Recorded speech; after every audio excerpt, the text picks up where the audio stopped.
Kerala story बनाने वाले क्या अब एनसीआरबी की नई रिपोर्ट पर अपनी फिल्म बनाएंगे?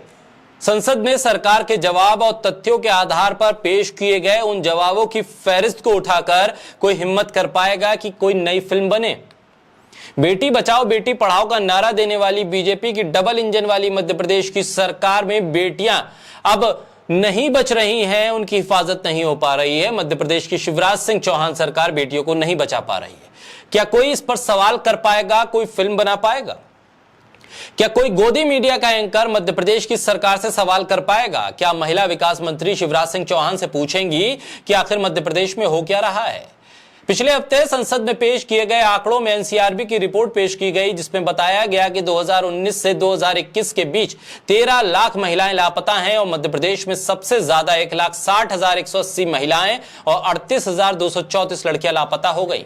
आखिर ये महिलाएं जा कहां रही हैं और इनका पता क्यों नहीं चल पा रहा है? और आखिर इतनी लापता महिलाओं की एफआईआर दर्ज हुई भी या नहीं हुई, और अगर हुई तो फिर पुलिस क्या कर रही है? बोलता हिंदुस्तान पर मैं हूं आपके साथ पिर्जा शाकिर अली बेग। साल 2019 से 2021 के बीच 3 सालों में देश में 13,13,000 से ज्यादा लड़कियां और महिलाएं लापता हैं। इनमें से अधिकांश महिलाएं मध्य प्रदेश से हैं और मध्य प्रदेश के बाद पश्चिमी बंगाल का नंबर आता है। पिछले सप्ताह संसद में पेश किए गए केंद्रीय गृह मंत्रालय के आंकड़ों के मुताबिक देश भर में 2019 से 2021 के बीच 18 साल से ज्यादा उम्र की 10,61,648 महिलाएं और 18 साल से कम उम्र की 2,51,430 लड़कियां लापता हैं। ये आंकड़े केंद्रीय गृह मंत्रालय ने जारी किए हैं, जो एनसीआरबी की रिपोर्ट में सामने आए हैं। संसद में दिए गए आंकड़ों के मुताबिक मध्य प्रदेश में 2019 से 2021 के बीच 1,60,180 महिलाएं और 38,234 लड़कियां लापता हुई हैं और इसी ड्यूरेशन में, इसी अवधि में पश्चिमी बंगाल से कुल 1,56,905 महिलाएं और 36,606 लड़कियां लापता हुई। महाराष्ट्र में 1,78,400 महिलाएं और 13,033 लड़कियां लापता हुई हैं। उड़ीसा से 3 सालों में 70,222 महिलाएं और 16,649 लड़कियां लापता हो गई, जबकि इसी दौरान 3 सालों में छत्तीसगढ़ से 49,116 महिलाएं और 10,817 लड़कियां लापता हुई हैं। केंद्र शासित प्रदेशों में दिल्ली में लड़कियां और महिलाओं के लापता होने की संख्या सबसे ज्यादा दर्ज है। दिल्ली में 2019 से 2021 के बीच 61,054 महिलाएं और 22,919 लड़कियां लापता हो गईं, जबकि जम्मू कश्मीर से इसी दौरान 8,617 महिलाएं और 1,148 लड़कियां लापता हुई हैं।